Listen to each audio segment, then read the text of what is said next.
ناظرین، پروگرام تثلیث یا توحید کے اس نئے ایپیسوڈ میں ہم آپ کو خوش آمدید کہتے ہیں۔ امید کرتے ہیں کہ آپ سب خیریت سے ہوں گے۔ آج ہمارے ساتھ موجود ہیں بھائی سلیمان جون۔ ان کے ساتھ مل کر ہم بائبل اور تثلیث کے سلسلے کو جاری رکھتے ہوئے قضات کی کتاب کا آغاز کرنے کو ہیں۔ جی بھائی سلیمان جون، سب سے پہلے تو ہم آپ کو اپنے شو میں ویلکم کرتے ہیں۔ شکریہ۔ میں جاننا چاہوں گی کہ قضات کی کتاب کس نے تحریر کی؟ قضات کی کتاب کو روایتی طور پر سیموئل کے ساتھ منسوب کیا جاتا ہے کہ سیموئل نبی نے کتاب لکھی، اور یہ اس ادبی سلسلے کا حصہ ہے جسے ہم JPD تھیوری میں ڈی سورس یعنی ڈیوٹرونومک ہسٹری کہتے ہیں، یعنی جو تواریخ کی کتابیں جی اس میں اس کا شمار ہوتا ہے۔ اور آپ کو پتہ ہے کہ یہ واقعات اس زمانے کے ہیں، موسیٰ اور اس کے بعد یشوع، ان دونوں عظیم شخصیات کی موت کے بعد، اور پھر اس سے پہلے کہ بنی اسرائیل میں کوئی بادشاہ منتخب ہوتا، اس کے دوران کا عرصہ اس میں شامل ہے اس کتاب میں، قضات میں، کہ خدا نے کس طرح سے ان قاضیوں کو برپا کیا کہ وہ اپنی قوم کو لیڈ کریں، اپنی قوم کی رہنمائی کریں اور دشمنوں کے حملوں سے ان کو بچائیں۔ ہے یہ سیموئل کے نام سے منسوب، اور اس کا تعلق تواریخ، بائبل کی تواریخ کی کتابوں سے، اور آپ کو نظر آتا ہے کہ یہ اس کے اندر جو قدیم ترین واقعات ہیں بنی اسرائیل کی تاریخ کے، وہ مندرج ہیں۔ تو اس کا سنِ تصنیف کیا ہے؟ کس وقت یہ تحریر کی گئی؟ جو اس کتاب کے جو واقعات ہیں وہ ہم اندازہ لگا سکتے ہیں کہ وہ 1200 قبل از مسیح سے لے کر 1100 قبل از مسیح کے واقعات ہیں، یعنی جناب موسیٰ کے آسمان پہ جانے کے بعد۔ اور اس کو یہ بھی کہا جاتا ہے کہ اس کو یہ آخری، جسے ہم کہتے ہیں آخری صورت جو ہے اس کتاب کی، یعنی ہوتے ہوتے جو آخری صورت میں آئی ہے تو وہ 8ویں صدی کاف میں، یعنی بنی اسرائیل جب 12 قبیلے موجود تھے تو ان کے اس کے بعد پھر وہ اسیری میں چلے گئے اور بنی اسرائیل قوم ایک طرح سے ختم ہو گئی۔ تو یہ آخری جو دور تھا اس زمانے میں یہ قلم بند ہوئی ہے، ٹھیک ہے۔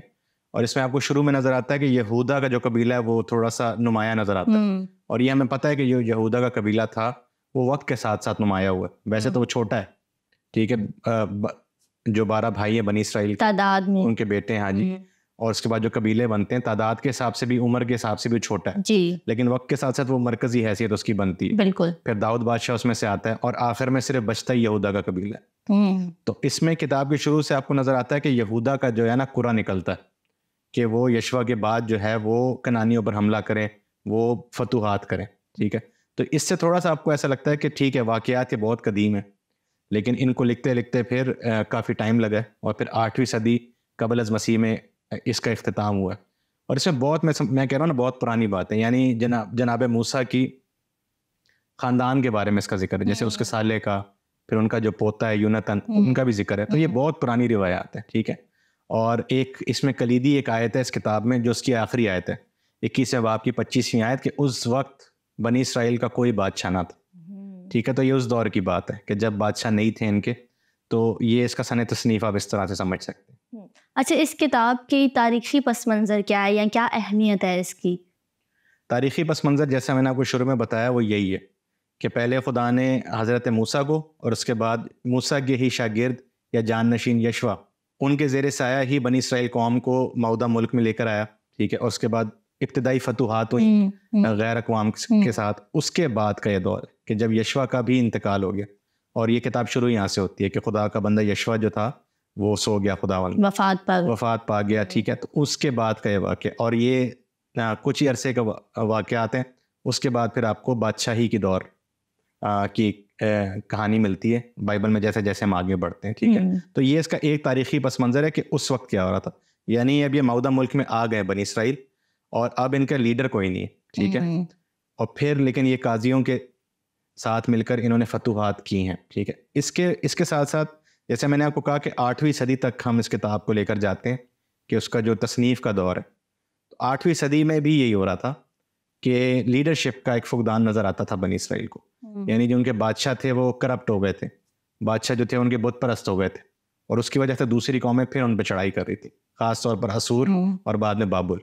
تو اس کا بھی آپ سمجھ لیں کہ پس منظر یہی ہے، یہی ایک طرح سے ایک فارمولا ہے اس کتاب کے اندر کہ بنی اسرائیل کو خدا چھڑاتا ہے، پھر وہ نافرمانی کرتے ہیں، پھر وہ کرپٹ ہوتے ہیں، پھر وہ بت پرستی کرتے ہیں، پھر وہ غلامی میں یا ناکامی کی طرف جاتے ہیں، پھر خدا ایک لیڈر بھیجتا ہے راست باز، اس کو اپنی روح سونپتا ہے وہ، اور پھر وہ ان کو بحال کرتا ہے۔ تو اس کے اندر یہ ایک سائیکل کی طرح چلتی ہے کہانی قضات کی کتاب میں.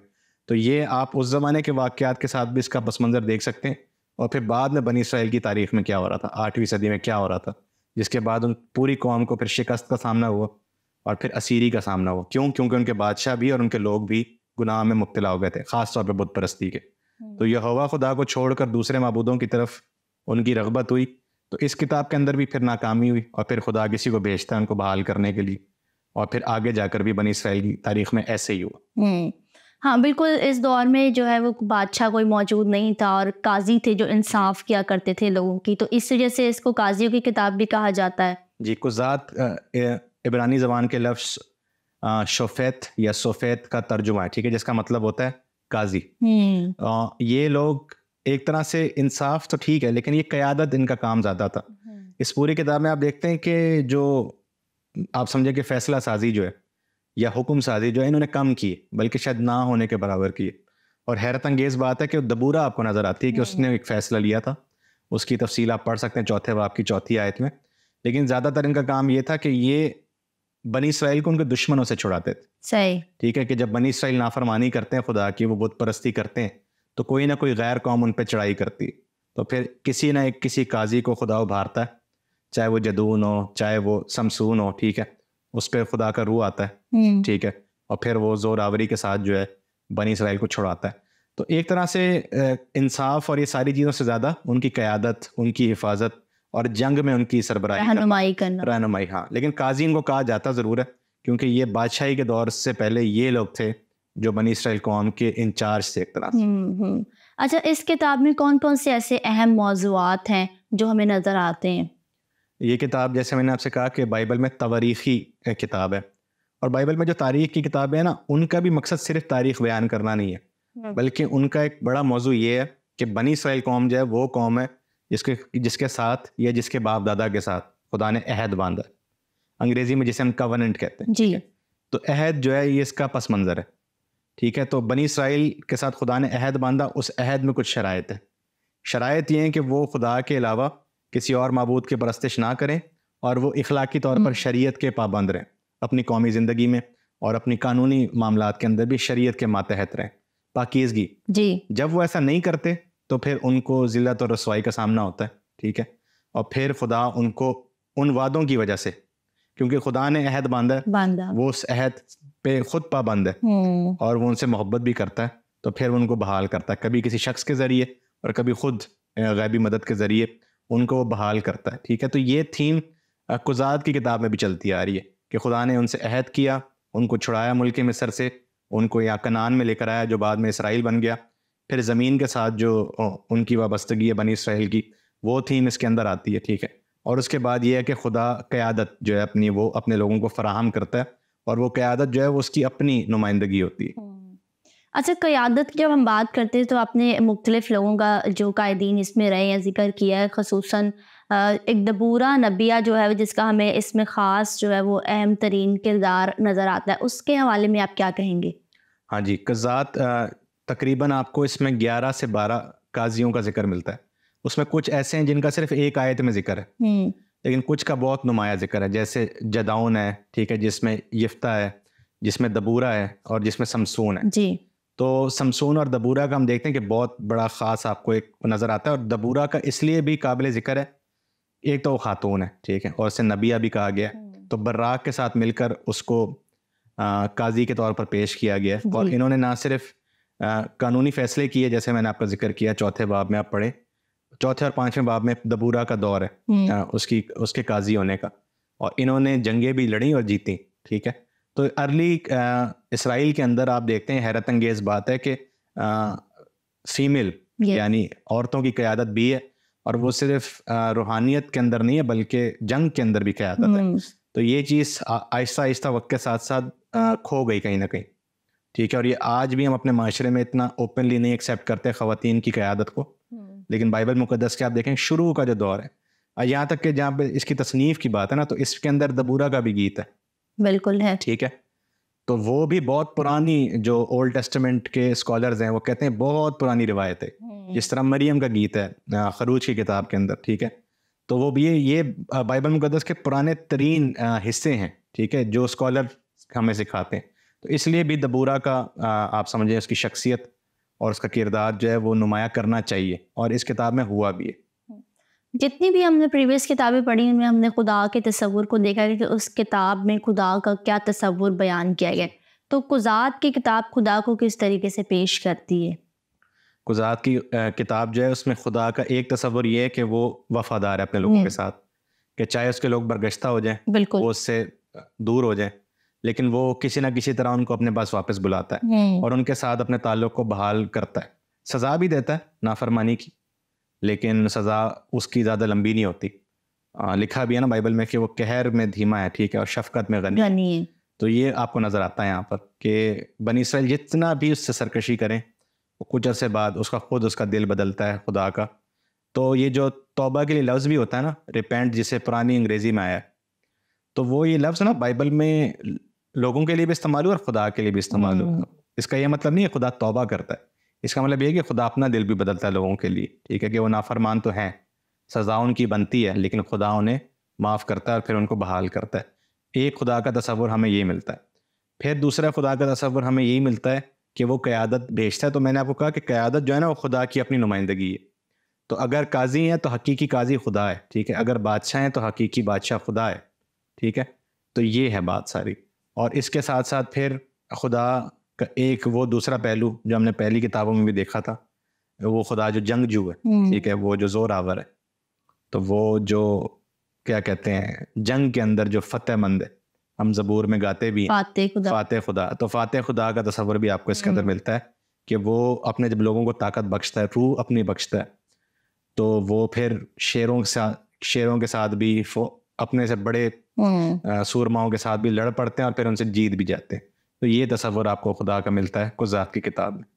قضات کی کتاب تثلیث کو سمجھنے ہماری کس طریقے سے مدد کرتی ہے؟ کیا ہمیں اس کتاب میں تثلیث نظر آتی ہے؟ جی, یہ ہمارا ایک بنیادی موضوع ہے تثلیث کا, اور بائبل مقدس میں ہم یہ دیکھنے کی کوشش کرتے ہیں کہ وہ کون سی ایسی آیات یا کون سے ایسے واقعات رہے ہوں گے جنہوں نے نئے عہد نامے کے جو مصنفین تھے ان کو ابھارا. ہم عام طور پر یہ سوچتے ہیں کہ جہاں پر پرانے عہد نامے کا ذکر ہے نئے عہد نامے میں, مثال کے طور پر مقدس متی نے اگر اپنی انجیل میں یسایہ کا حوالہ دے دیا نام لے کر کہ جیسا یسایہ کے صحیفے میں لکھا ہے, ہم سمجھتے ہیں کہ صرف یہاں تک بات ہے. اصل بات یہ ہے کہ دیکھیں حوالہ جہاں پر دیتے ہیں وہ تو وہ دیتے ہیں, لیکن جہاں وہ حوالہ نہیں بھی دیتے نا تو ان کے ذہن میں پرانا عہد نامہ ہی ہے. اور نہ صرف اسی چند کتابیں بلکہ تمام کتابیں, تمام تر جو ہسٹری ہے بنی اسرائیل کی, تمام تر جو شریعت کی کتابیں, تمام تر جو تواریخی کتابیں بھی ہیں, وہ ساری ان کے ذہن میں ہوتی ہیں. اور اسی کی بنیاد پر ان کے جو مسیح اور خدا کے تصورات ہیں وہ اس سے متاثر ہوتے ہیں, ٹھیک ہے. تو ہم یہ دیکھنے کی کوشش کریں گے کہ قضات کی کتاب کے اندر ایسی کون سی بات ہے جو شاید بعد میں تثلیث یا مسیحی دیگر جو تصورات ہیں ان کی طرف وہ اشارہ کرتی ہے. سب سے پہلی چیز ہم اس کے اندر دیکھتے ہیں وہ یہی ہے قیادت. پہلا باب جب آپ پڑھیں گے تو وہاں پر یہی لکھا ہوا ہے کہ بے راروی کا شکار ہو گئی تھی بنی اسرائیل قوم, تو خدا نے قاضی برپا کیے کہ وہ اپنے لوگوں کو چھڑائیں. اور یہاں پر آپ کو ایک مسیحائی تصور ملتا ہے کہ خدا بھیجتا ہے, ٹھیک ہے, خدا ہی اپنے لوگوں کی نجات کا بندوبست کرتا ہے. اگر اس نے قاضی بھیجیں, اگر اس نے بادشاہ بھیجیں, اگر اس نے نبی بھیجیں, اور آخر میں اس نے مسیحا کو بھیجا, تو یہ خدا کا استحقاق بھی ہے اور یہ خدا کی طرف سے پہل ہوتی ہے کہ اپنے لوگوں کو بچانے کے لیے خود وہ غیبی مدد دے, اور وہ کسی نہ کسی شخص کے ذریعے ہوتی ہے, ٹھیک ہے. تو یہاں پر جس طرح سے قاضیوں کو برپا کرتا ہے, انجیل کے اندر اس نے مسیحا کو, جناب مسیح کو خود برپا کیا کہ وہ اپنی قوم کو گناہوں سے بچائے, ان کو نجات دلائے. اس وقت نجات کی ضرورت یہ تھی کہ بنی اسرائیل کو ان کے دشمنوں سے بچایا جائے, لیکن انجیل کے اندر ہم یہ کہتے ہیں کہ سب سے بڑا جو دشمن ہے ہمارا وہ گناہ ہے, ٹھیک ہے, یا ابلیس ہے. اس کی قید سے رہائی کے لیے بھی خدا نے مسیحا کو بھیجا. تو حقیقی مسیحا ہے, اس کی ایک طرح سے ایک جھلک ملتی ہے آپ کو ان قاضیوں کے اندر بھی, مرد اور عورت دونوں کے اندر, کہ یہ بھی ایک طرح کے اپنی قوم کے لیے انہوں نے مسیحائی کام کیا. دوسری چیز آپ کو بہت زیادہ اس میں ملتی ہے وہ ہے رول قدس کا کردار. تو تثلیث جو ہے وہ رول قدس, جب ہم تثلیث کی بات کرتے ہیں تو ہم رول قدس کی بات کرتے ہیں. رول قدس جو تثلیث کا تیسرا قانون ہے, اور اس کے کردار اور اس کی شخصیت اور اس کے کام, تو ہر قاضی کے بارے میں تقریباً یہ لکھا ہوا ہے کہ رول قدس نے اس کو کس طرح سے آپ سمجھے کہ تقویت بخشی. مثال کے طور پر سیمسون کے بارے میں آپ پڑھیں 14ویں باب کی 6 آیت میں وہاں لکھا ہے کہ خدا کا روح زور سے اس پہ نازل ہوا, زور کے ساتھ. ٹھیک ہے, تو نہ صرف روح القدس کے نزول کی بات ہے جو کہ ایک خالصتاً مسیحی کانسیپٹ ہے. ٹھیک ہے, ہم روح کے نزول کی بات کرتے ہیں آج. ٹھیک ہے, پینتیکوست کے حوالے سے بھی اور ایمان کی زندگی کے حوالے سے بھی. تو یہ روح القدس کا جو نزول ہے شخصیات کے اوپر, خاص طور پر جو خدا کے لوگ ہیں اور ان کے جو لیڈر ہیں ان کے اوپر وہ آپ کو نظر آتا ہے. ٹھیک ہے, اب یہ جو روح القدس کا تصور ہے نزول کا, یہ تھوڑا سا آپ سمجھ لیں کہ مسیحی تصور ہے, تھوڑا سا فرق ہے. اس کی وجہ یہ ہے کہ یہاں پر آپ کو ایسا لگتا ہے پڑھنے سے کہ روح القدس آتا ہے تو لیکن وہ ٹھہرتا نہیں ہے, قیام نہیں کرتا, تو ایسا لگتا ہے کہ خدا بار بار بھیجتا ہے. ٹھیک ہے, تو مسیحیت میں ہم یہ کہتے ہیں کہ روح القدس آپ کی زندگی میں داخل ہوتا ہے, وہی آپ کو ابھارتا ہے, ایمان لانے کے لیے بھی, جناب مسیح کی ذات کو ماننے کے لیے بھی روح ہی ابھارتا ہے, اور پھر مسیحی زندگی گزارنے کے لیے بھی روح ہی آپ کو مدد بخشتا ہے. تو ایسا نہیں کہ وہ آپ سے دور ہوتا ہے. لیکن پرانے نامے میں کہیں نہ کہیں آپ کو ایسا لگتا ہے کہ خدا کا روح ناراض ہو گیا, خدا کا روح چلا گیا, اور پھر خدا اس کو واپس بھیجتا ہے. لیکن علماء پھر اس پہ یہ بھی کہتے ہیں کہ یہاں پر یہ والی بات نہیں ہے کہ روح القدس آیا اور اس نے قیام نہیں کیا یا ان کے ساتھ نہیں ہے. خدا اور اس کا روح جو ہے وہ ہمیشہ اس کے لوگوں کے ساتھ ہوتا ہے. لیکن کوئی جب وہ خاص ایک کام دیتا ہے نا اپنے لوگوں کو, تو پھر وہ ایک لفظ آتا ہے کہ اس نے روح اس کے اوپر بھیجا. آج بھی ہم کلیسیا میں دعا کرتے بولتے ہیں کہ اپنی روح ہم پر بھیج. اس کا یہ مطلب نہیں ہوتا کہ روح ہمارے ساتھ نہیں ہے, لیکن وہ یہ ہوتا ہے کہ خاص کسی کام کے حضوری میں, پھر وہ خاص حضوری ہوتا ہے, خاص کسی کام کے لیے آپ کہتے ہیں. یہ اسی طرح بات ہے کہ آپ کی ماں جو ہے وہ آپ کے لیے روز دعا کرتی ہے, لیکن کسی خاص کام سے آپ جا رہے ہوتے تو آپ پھر بولتے ہیں کہ سر پہ ہاتھ رکھو یا دعا کرو. اس کا مطلب یہ نہیں ہے کہ وہ ویسے نہیں کرتی یا اس کی دعائیں آپ کے ساتھ نہیں ہوتی. تو یہ اس کے اندر آپ کو ملتا ہے. دوسری چیز میں نے ایک آپ کو پچھلی دفعہ بھی ہم نے اس کو ڈسکس کیا تھا کہ جو روح القدس کا ایک کردار ہے نئے عہد نامے میں جب ہم دیکھتے ہیں انجیل میں, تو وہ آپ کو ایک طرح سے روحانی سلسلہ, اس میں معجزات ہیں, اور پھر مسیحی کردار کشی کی بات ہے جس میں پرہیزگاری, صبر, محبت, تحمل, یہ ساری باتیں. لیکن پرانے عہد نامے کے اندر روح القدس کے اندر ایک طرح کا جلال بھی ہے. وہ جو ہے مثال کے طور پر بنی اسرائیل کے جو جنگجو اس کے اندر ٹینڈنسی ہے وہ اس کو بھی تقویت بخشتی. تو یہ جو قاضی ہیں خاص طور پر سمسون, اب جب ان پہ روح آتی تھی نا تو پھر ان کے اندر طاقت آتی تھی, اور وہ طاقت صرف لڑائی کرنے کے لیے آتی تھی, فلسطینیوں کے ساتھ, شیروں کے ساتھ. ٹھیک ہے, دوسرے جو دشمن تھے بنی اسرائیل قوم کے. اور آخر میں جب اس پہ روح آتی تو وہ پورے کی پوری آپ سمجھ لیں پوری عمارت گرا دیتا ہے وہ. ٹھیک ہے, تو اس میں ایک ڈسٹرکٹیو پہلو بھی آپ کو نظر آتا ہے روح القدس کا. جو خدا کے دشمن ہیں یا خدا کے لوگوں کے دشمن ہیں ان کے لیے ایک طرح کا غضب یا ایک طرح کا ڈسٹرکشن بھی ہے. تو روح القدس ویسے تو وہ ہے جو کریشن کمفرٹ کرتی ہے, چیزوں کو ضبط میں لاتی ہے. ٹھیک ہے, لیکن قضات کی کتاب میں روح کا ایک پہلو یہ بھی ہے کہ وہ قاضیوں کو ابھارتی ہے قیادت کرنے کے لیے, لیکن پھر ان کے اندر سمجھ لیں کہ فوجی صلاحیتیں اور جنگ کے اندر جو ان کو تقویت دیتی ہے, تو اس کے وسیلے پھر وہ وائلنس بھی کرتے ہیں. ٹھیک ہے, اور پھر اپنے دشمنوں کو بالکل نیست و نابود کر دیتے ہیں. تو روح القدس کے بارے میں آپ کو یہ چیز ملتی ضرور ہے. ہم یہ بھی دیکھتے ہیں کہ روح القدس جو ہے وہ ہماری کمیوں کمزوریوں کو جو ہے وہ اسٹرینتھ میں بدلتا ہے. کیونکہ اگر ہم بات کریں جداؤن کی بات کریں تو وہ ایک ڈرپوک انسان تھا, اور وہ لوگوں سے ڈر کر اپنے کولوں میں الگ کر کے ہو کر بیٹھا ہوا تھا. اور جب فرشتہ آتا ہے تو اسے وہ اسپیسیفک ورڈز کہتا ہے اے زبردست سورما, تو وہ خود حیران ہو جاتا ہے کہ میں وہ شخص ہوں جو لوگوں سے ڈر کے بیٹھا ہوا ہوں, تو میں زبردست سورما کیسے ہو سکتا ہوں. لیکن لیٹر آن ہم دیکھتے ہیں کہ کس طریقے سے خدا اسے ایز اے قاضی جو ہے وہ استعمال کرتا ہے. اور آج بھی ہم جدعون کے ایمان کی مثال دیتے ہیں. ٹھیک ہے, بلکہ سارے قاضیوں کی, خاص طور پر جدعون کی.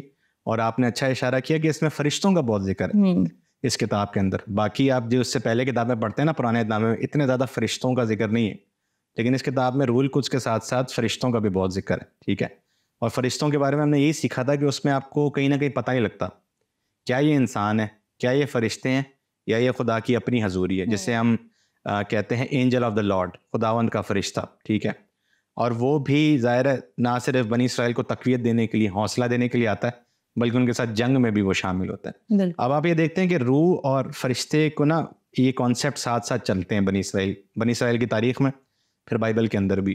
تو جب مثال کے طور پر جب جناب مسیح کی پیدائش کا واقعہ انجیل میں, تو وہاں بھی یہی ہے کہ فرشتہ آتا ہے اور وہ کہتا ہے کہ روح القدس سے وہ مامور ہو جاؤ. ٹھیک ہے, اسی طرح تو کہیں نہ کہیں پھر یہ بات کچھ لوگ اس کو مکس کر جاتے ہیں، یعنی کچھ لوگوں کے یہاں یہ بات ہے کہ روح القدس اور فرشتہ جو ہے نا وہ ایک ہی چیز ہے، لیکن یہ غلط فہمی ہے. بائبل ان کو ساتھ رکھتی ہے مطلب واقعات میں، جہاں پر فرشتہ آ رہا ہے روح کا آپ کو کم و بیش واقعہ ملے گا، لیکن کچھ لوگ اس کو بالکل مکس کر دیتے ہیں، لیکن یہ مکس نہیں ہے، یہ الگ الگ ہیں. اور یہ جو فرشتے بھی ہیں یہ خدا کی حضوری کو اور پھر جناب مسیح کی تجسم سے پہلے کی جو ظہور ہیں ان کی طرف بھی اشارہ کرتے ہیں. اچھا، یہاں پر اس سے پہلے کہ ہم یسوع کے بارے میں مزید بات کریں، ایک سوال میرے ذہن میں آ رہا ہے کہ جب آپ نے بات کی افتح جلادی کی اور ہم بات کر رہے تھے کہ کون سے اہم ترین موضوعات ہیں جو ہمیں قضات کی کتاب میں ملتے ہیں، تو ہم جب افتح جلادی کے بارے میں پڑھتے ہیں جو سارا واقعہ ہے تو اس میں ہم دیکھتے ہیں کہ کس طریقے سے اس نے منت مانی اور اس کے بعد جا کر اپنی کنواری بیٹی کو قربان کر دیا. تو منت کا کہیں نہ کہیں کانسیپٹ بھی ہمیں اس کتاب میں ملتا ہے. اس کے بارے میں آپ کیا کہنا چاہیں گے؟ افتح جلادی جو ہے جلاد کا جو جلاد سے قاضی آیا تھا، اور ہاں آپ یہ بھی دیکھتے ہیں کہ ہر علاقے سے تقریباً بنی اسرائیل کے قاضی برپا ہوئے تھے، تو اس میں جو افتح تھا اس کا ذکر آپ پڑھ سکتے ہیں 11ویں اور 12ویں باب میں قضات کی کتاب کے. تو اس نے خدا سے یہ منت مانگی. اب وہاں منت کا ترجمہ ہوا ہے، ظاہر لفظ لکھا ہوا ہے کہ اگر وہ خدا دشمنوں پر اس کو غلبہ دیتا ہے تو جو پہلی چیز سامنے آئے گی اس کو وہ قربان کر دے گا. اور ہوتا یہ کہ اس کی اپنی بیٹی جوان کنواری وہ آتی ہے اور اس کو قربان کرنا پڑ جاتا ہے. ٹھیک ہے، منت کا جہاں تک تصور ہے، اب یہ ہمارے یہاں جس تناظر میں استعمال ہوتا ہے اس کو ہم ذرا منفی سمجھتے ہیں. ہمارے یہاں پھر یہ بات زیادہ ہوتی ہے کہ ہمیں خدا سے براہ راست چیزیں مانگنی چاہیے، خدا کے سامنے کوئی شرط نہیں رکھنی چاہیے، یا خدا سے کسی نشان کو طلب نہیں کرنا چاہیے. تو یہ جو آج منت کے معنی ہے شاید یہ اس معنی میں نہیں استعمال ہوا. وہاں پر یہی بات ہوگی کہ خدا کوئی ظاہری نشان دے یا خدا کوئی ظاہری فتح دے، اس کے عوض جو ہے وہ پھر کیا کہتے ہیں اس کا کوئی رسپانس، کوئی قربانی، کوئی چڑھاوا جو ایماندار ہے وہ خدا کو چڑھائے گا. اس واقعے کو نئے عہد نامے میں بھی اس کا ذکر کیا گیا ہے عبرانیوں کے 11ویں باب میں، جہاں پر ایماندار لوگوں کی مثال دی گئی ہے کہ جن کے ایمان سے ہم سیکھ سکتے ہیں. تو اس فہرست کے اندر افتح جلادی بھی ہے. ٹھیک ہے، کہیں نہ کہیں آپ کو ایسا لگتا ہے کہ بائبل اس کے اس فعل کو انڈورس کرتی ہے کہ جو اس نے کیا، لیکن اس میں تھوڑی سی ہمارے لیے سیکھنے کی بات یہ ہے کہ کہیں پر بھی خدا نے اس سے نہیں مانگا تھا کہ اپنی بیٹی قربان کر یا کوئی جانور قربان. خاص طور پر اس نے بیٹی قربان کا بالکل بھی نہیں کہا تھا. شریعت میں انسانی قربانی، خاص طور پر اپنے بچوں کی قربانی سختی سے منع ہے. ٹھیک ہے، یہ خود اس نے کہا خدا سے کہ اگر تو مجھے فتح دے گا تو پھر میں قربان کروں گا اس چیز کو جو پہلی میرے سامنے آئے گی. تو اس کی بیٹی آ جاتی سامنے. پھر وہاں لکھا بھی ہے کہ اس کو پشیمانی ہوتی ہے، لیکن کیونکہ وہ یہ عہد کرتا ہے، زبان دے چکا ہوتا ہے، یہ بول چکا ہوتا ہے، اور اس کو کہیں نہ کہیں یہ بھی ہوتا ہے کہ اگر پھر میں اس سے پھروں گا تو خدا ناراض نہ ہو جائے اور پھر دوبارہ ہمیں اپنے دشمنوں کے حوالے نہ کر دے. تو پھر وہ اپنی بیٹی کو قربان کرتا ہے. اور وہ بڑا ایک آپ سمجھ لیں کہ جذباتی ایک منظر پیش کیا گیا ہے جہاں وہ خود بھی پشیمان ہے، اس کی بیٹی اور اس کی سہیلیاں وہ بھی روتے ہیں. ٹھیک ہے، اور اس کے بعد پھر یہ واقعہ اختتام کو پہنچتا ہے. تو اس میں اب میں اس کو آج کے زمانے کے حساب سے ہم دیکھتے تو یہ ہمیں بہت شاید مثبت بات نہ لگے. ٹھیک ہے، لیکن بائبل کا ایک واقعہ ہے، اسے نئے عہد نامے نے انڈورس بھی کیا ہے. میں نے آپ کو کہا نا کہ افتح کے ایمان کی مثال دی ہے بائبل کے اندر، لیکن آج ہم اس کو نہیں سمجھتے. آج ہم قربانی کی جہاں تک بات ہوتی، منت کی بات ہوتی، تو ہم یہ کہتے ہیں کہ جو شخص کر رہا ہے منت، جو شخص قربانی، وہ پھر اپنی قربانی دے، اپنی کسی چیز کی دے. ٹھیک ہے، بیوی بچے قربان کرنا ایک روایت ہے ہمارے یہاں، چاہے ان کو مار دینا ہو یا چاہے ان کو نظر انداز کرنا ہو. تو لیڈرشپ میں یہ ہوتا بھی ہے. اگر دیکھیں اس کو ایک ایکسٹریم پہلو پہ آپ نہ بھی لیں، اس کو آپ تمثیلی انداز میں بھی دیکھیں تو لیڈرشپ کے اندر یہ ہوتا ہے کہ کبھی کبھی لیڈر جو ہوتا ہے نا وہ وسیع تر مفاد کے لیے، قوم کے لیے، وہ اپنے خاندان کو قربان کر دیتا ہے. ایسا ہی آج ہم اس کو اتنا انکریج نہیں کرتے. ٹھیک ہے، اور کرنا بھی نہیں چاہیے. اس کے ایکسٹریم پہلو کو بھی نہیں کرتے، اور جو اس کا لیڈرشپ کا پہلو ہے کہ آپ کا اگر آپ کا خاندان ہے تو سب سے پہلے آپ اس کی کفالت کرتے ہیں بجائے اس کے کہ اس کو پیش کر دیں خدا کے آگے. اور میں دوبارہ اس بات کو ریپیٹ کرنا چاہوں گا کہ یہ خدا نے نہیں مانگی تھی قربانی. ٹھیک ہے، خدا نے اس کو کہا نہیں تھا ایسا کر دے. تو کبھی کبھی آپ اپنی طرف سے خدا کو کچھ دیتے ہیں تو پہلے یہ دیکھ لے گا نا خدا اس کو منظور کرتا ہے یا نہیں کرتا، یا خدا آپ سے مانگ بھی رہا ہے یا نہیں. تو ہم بھی بہت دفعہ اپنا نقصان کر بیٹھتے ہیں صرف منت کے یا کسی وعدے کے چکر میں.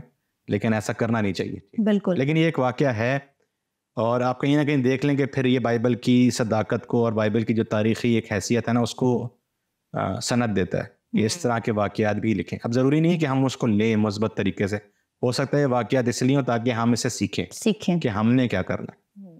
بالکل بالکل. اب آپ نے ذکر کیا تھا تھوڑی دیر پہلے کہ جس طریقے سے خدات کی کتاب میں خدا نے قاضیوں کو بھیجا تاکہ وہ چھڑائیں, تو اسی طریقے سے خدا باپ نے بھی جو ہے وہ یسوع مسیح کو بھیجا کہ وہ چھڑائیں. ٹھیک ہے, تو ہمیں ایک مماثلت جو ہے وہ نظر آتی ہے. میں مزید چاہوں گی کہ خدات کی کتاب میں تثلیث میں یسوع کے کردار کو کیسے پیش کیا گیا, اس پہ تھوڑی سی آپ بات چیت کیجیے. ہاں جی, یہاں پر اس کتاب کے اندر جیسے یہوہ خدا کا نام آیا, تو یہوہ خدا کو جسے یاوے انگریزی میں کہتے ہیں, اس کی ہم مماثلت جناب مسیح سے ہی کرتے ہیں, کیونکہ اردو ترجمہ اس کا ہے خداوند.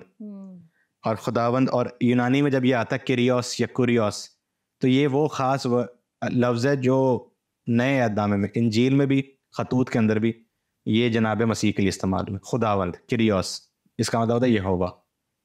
یسوع مسیح کا اپنا جسم جو ہے خدا کی ہیکل ہے جسے گرا دیا جائے گا, لیکن وہ پھر خدا اس کو اٹھا دے گا. اور پھر سب سے ضروری بات یہ ہے کہ اپنی جان دے کر جو ہے اپنی قوم کو بچانے کی بات, یہ آپ کو سمسون کی زندگی میں بھی ملتی ہے, لیکن وہ منفی طریقے سے, اس میں ایسا لگتا ہے خودکشی کی بات ہے جس کو بھی بائبل کنڈیم کرتی ہے. لیکن مسیح کے یہاں یہ ہے کہ میں نہ صرف معاف کروں گا اپنے دشمنوں کو, بلکہ ان کے لیے بھی اور تمام دنیا کے لیے بھی جان دوں گا. آخر میں آپ سے سوال یہ کرنا چاہوں گی کہ قضات کی کتاب سے دور حاضرہ کی کلیسیا کیا سبق لے سکتی ہے؟ قضات کی کتاب سے آج تمام مسیحی اور وہ لوگ بھی جو مسیحی نہیں ہیں وہ اس سے بہت سبق لے سکتے ہیں. اس میں سب سے ضروری بات یہ ہے کہ دیکھیں بائبل جو ہے نا وہ ایک سمجھ لیں کہ اب ایک سینیٹائزڈ کتاب نہیں ہے. اس میں دنیا کی, انسانیت کی اور تاریخ کی تلخ حقیقت بھی لکھی ہوئی ہے. ٹھیک ہے, تو جہاں پر آپ کو خدا کی وفاداری ملتی ہے, یہ بہت ضروری چیز ہے جو ہم سیکھتے ہیں کہ خدا نسل در نسل جو ہے اپنے لوگوں کے ساتھ وفادار رہتا ہے. پرانے عہد نامے میں بنی اسرائیل کے ساتھ اور اب تمام دنیا کے ساتھ جو اس کے نام سے پکاری جاتی ہے. ایک تو خدا کی وفاداری ہے, خدا کا اپنے لوگوں کو ان کی مصیبتوں سے چھڑانا, یہ سارے مثبت چیزیں آپ کو ملتی ہیں. پھر خدا کی قیادت اپنے لوگوں کے لیے, اور آج کے زمانے میں بھی ہم قیادت کا ہی رونا روتے ہیں کہ جب قیادت نہیں ہوتی تو پھر قوم جو ہے وہ بے روی کا شکار ہوتی ہے. کہیں نہ کہیں آج ہماری سیاسی صورتحال بھی ایسی ہی ہے. تو ہم ان سارے واقعات کو دیکھ کر یہ بھی سیکھ سکتے ہیں کہ کس طرح سے قوم جو ہے اپنے آپ کو مینیج کرے ایسی سچویشن میں کہ جہاں پر آپ کو ایسا لگے کہ ہر شخص جو ہے وہ اس کو وہی کرتا ہے جو اس کے دل کے موافق ہوتا ہے یا جو اس کی نظر میں صحیح ہوتا ہے. تو یہ وہ سارے سبق ہیں جو ہم اس کتاب سے آج بھی سیکھ سکتے ہیں. جی ناظرین, قضات کی کتاب کے مطالعے کے اختتام کے ساتھ ہم آپ سے اجازت چاہتے ہیں. ہمارے ساتھ رہیے, ہمیں اپنی دعاؤں میں یاد رکھیے گا. بہت شکریہ.